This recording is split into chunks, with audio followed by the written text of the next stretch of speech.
All right, back on the road. It is September 18th, 2021. There will be some stationary scenes of what I'm doing and where I'm going, and then the first scenes from the bike are really jittery. But starting at 6 minutes, I figured out how to get some really smooth video from the bike, so we got a really nice ride ahead of us. Okay, let's get started. A little noisy, but we're going to start this one off in Malibu. There's the pier. We're sort of at the edge of a parking lot. You can see the Pacific Ocean.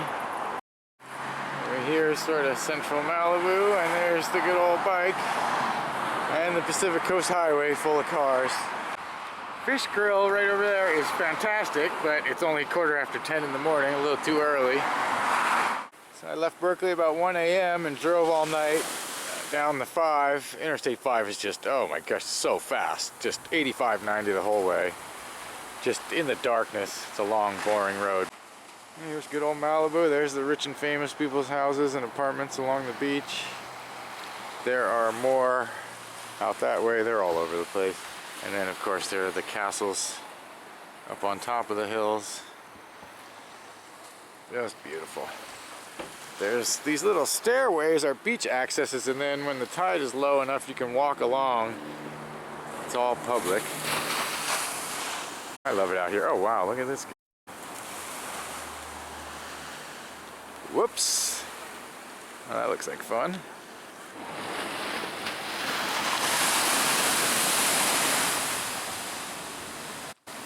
Yeah, I'm gonna just relax around here for a while. I did a little cruise through Beverly Hills and LA, and I'll head out to the desert in a couple hours.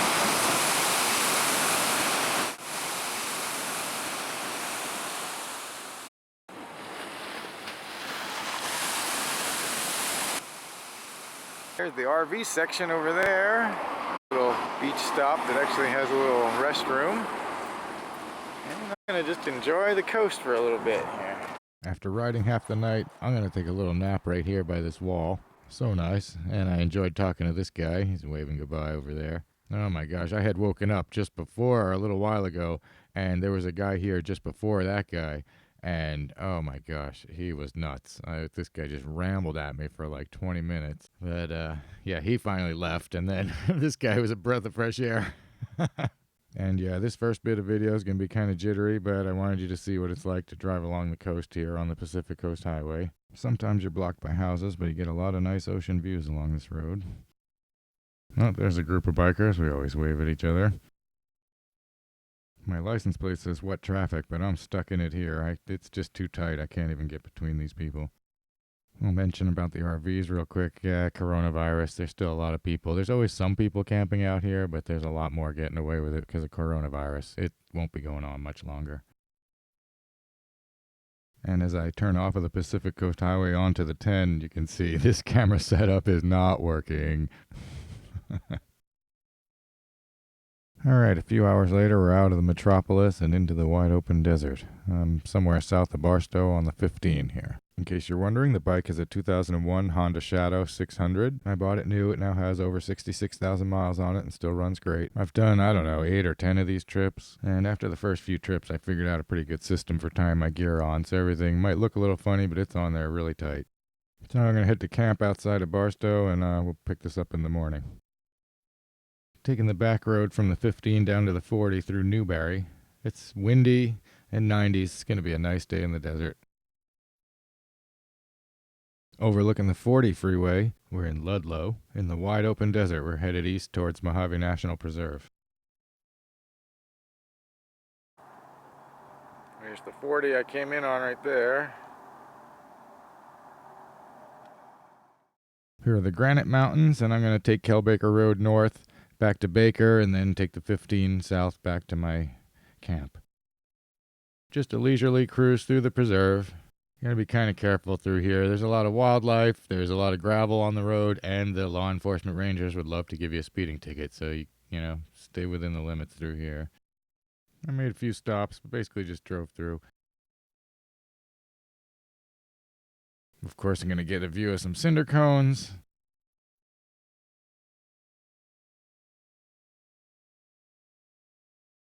There's a good-sized dust devil out in the distance. We're at the north end of the preserve, almost to Baker.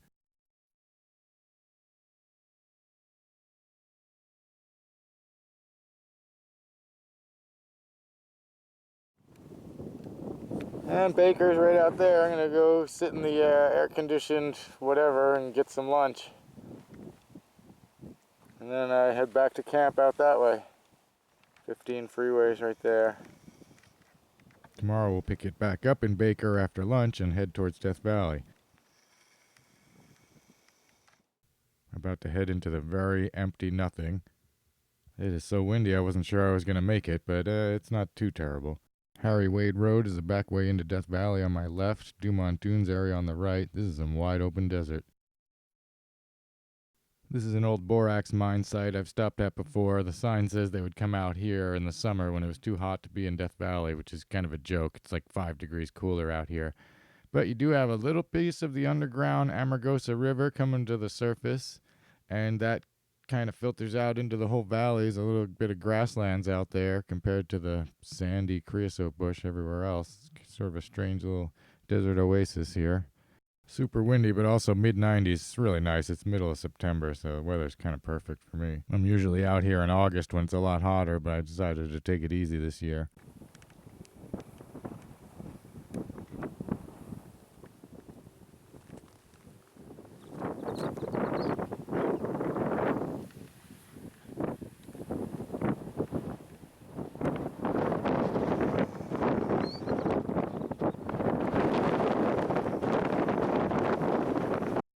And right along the edge of this lush area, we have some really desolate badlands. Death Valley National Park is technically on my left, but I got to take this highway 30 or 40 more miles north and then quite a few miles west to be able to drive into the park, and then I got to go even more south to get down to where I want to go in the middle and use the swimming pool. So to get this video, I'm basically just pulling my camera out of a little pouch on my lap, recording for a few seconds and putting it away again.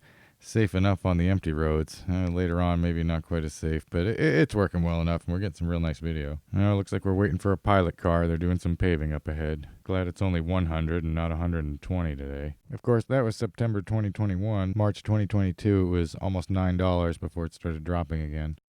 190 feet below sea level. I'll get lunch and make use of their pool and shower. Other resort amenities you can purchase for cheap. Well, you can purchase. Yeah, not too bad at all today. Yeah, Furnace Creek Pool, $14. Not cheap for a pool pass, but there's a shower house, beautiful view, spring-fed pool. Had to wait a little while because they were refilling it, but ready to go now. Got a nice little shade area back here. Just what I needed after a bunch of days in the desert on the motorcycle. Well, I'm gonna cool off and then heading back. At sea level, looking south towards the lowest parts of the valley, it's all salt flats out there, so today's winds have created quite a dust cloud. So it's mostly dust, but also some smoke from fires. We're at about sea level. We're going to head east out of the park and then back south towards my camp. It'll be a couple thousand feet up and down through a canyon, over the mountain to get out of Death Valley. Nope, looks like I got the zoom on. When I've got the zoom on the camera, it makes it look like we're going really slow. I'll fix that in just a moment here. Camera is still a little bit zoomed in, but most of the way fixed, so you can see we're going faster now. Coming up on Death Valley Junction, I'm still heading east on Highway 190, and I'm about to turn to the right or south on 127 up ahead. So nice out here in the wide open desert. Heading south on Highway 127, I just love this, especially most of the times I come out here, it's well over 100. Today it's low 90s in the evening here. Oh, it is perfect. Just such a nice road. Have to be a little bit careful with your speed. There's almost nobody out here, but the speed limits are a little low, so you don't want to get a ticket. But the pavement's in pretty good shape, and it is just beautiful out here. Finally managed to back the zoom all the way out. Now you can see how fast we're going. And I'm almost to camp, so we'll pick this up on the ride home tomorrow. Well, heading home, here we are outside Newberry Springs on the 15. Now I'm out in what I like to call the Big Empty. I'm headed west on Highway 58 in between Barstow and Tehachapi. There is just nothing out here. Tried going a little ways up there. That got real sandy real fast. I did manage to turn around and get out of there. But wow. 58 is right there. Out in the middle of the Big Empty here. There's the windmills at Tehachapi. I go over those mountains and be in the Bakersfield in the Central Valley and I-5 north. Real nothing. Last bit of the desert here. I enjoy it for a few minutes and be on my way home for real. Might be able to see airplane storage out there in the distance. Mojave Air and Space Port. They store a lot of airplanes there because of the dry weather. It's a good place for storing them. Not a graveyard, that's storage.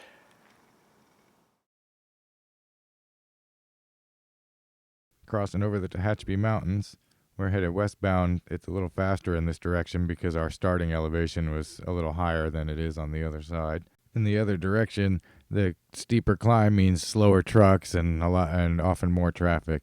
And on the west side, it just smells like water. All that irrigation out in the Central Valley is just hitting me in the face. Crossing the Central Valley, passing the almond groves, and now northbound on the 5. It'll be a few hours of just various crops, oranges, almonds, all kinds of stuff. Just wide open fields for miles. There's really nothing out here but a very fast highway. You might notice some haze out in the distance. That's smoke from the fires in Sequoia National Park. And I'm turning off of the 5 onto 580 west over Altamont Pass. The pass is only 1,000 feet up, so it's not very difficult, but it does slow things down, and it's a major thoroughfare between the Bay Area and the Central Valley.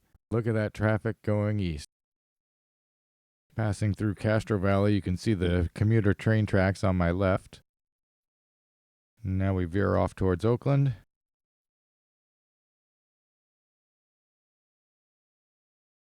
And here comes my turn off for Berkeley. Thanks for coming along.